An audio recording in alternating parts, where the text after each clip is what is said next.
Assalamualaikum warahmatullahi wabarakatuh. Salam sejahtera buat kita semua.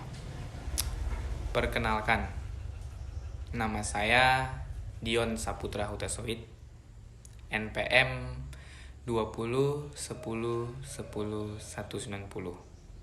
dari kelas H Hukum Tata Negara.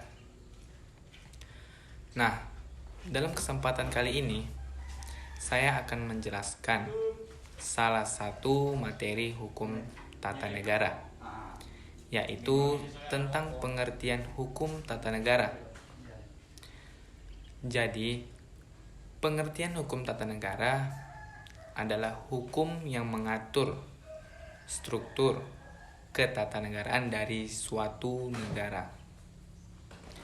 Yang dimaksud dengan struktur adalah bisa kita contohkan seperti bangunan rumah, yang mana struktur bangunan rumah ini harus memiliki pondasi, tiang, atap, dan lantai. Nah, itulah yang dimaksud struktur bangunan rumah. Jika kita andai-andaikan saja negara itu adalah sebuah bangunan rumah, jadi, negara itu memiliki organisasi. Karena negara didirikan mempunyai tujuan, maka untuk mencapai tujuan negara tersebut, organisasi tadi harus ada yang menjalankannya.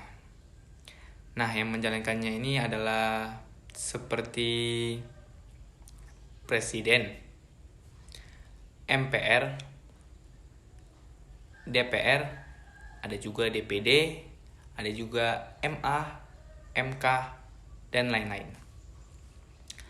Nah, kemudian kita lanjutkan untuk yang kedua, tentang hubungan hukum tata negara, ilmu negara, ilmu politik, dan hukum administrasi negara. Nah, jadi di sini kenapa kok hukum tata negara ini yang berhubungan dengan ilmu negara, ilmu politik, dan hukum administrasi negara. Sedangkan ilmu ini banyak, ada ratusan, ada bahkan ribuan. Tetapi mengapa hukum tata negara hanya ditanya hubungannya dengan dua ilmu, yaitu ilmu negara dan ilmu politik, dan satu hukum, yaitu hukum administrasi negara. Baiklah, kita mulai dari pengertian ilmu negara. Ilmu negara adalah ilmu yang mempelajari dasar atau pokok dari negara. Lalu yang kedua adalah ilmu politik. Ilmu politik adalah ilmu yang mempelajari tentang kekuasaan negara. Lalu yang ketiga adalah hukum administrasi negara,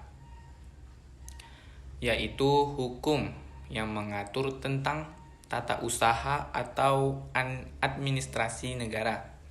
Nah, kenapa hubungan tata negara hanya berhubungan dengan ilmu negara, ilmu politik, dan hukum administrasi negara? Karena objek yang dikaji itu sama, yaitu tentang negara. Sekian dari saya. Bila mau ada kata-kata salah, mohon maaf. Terima kasih.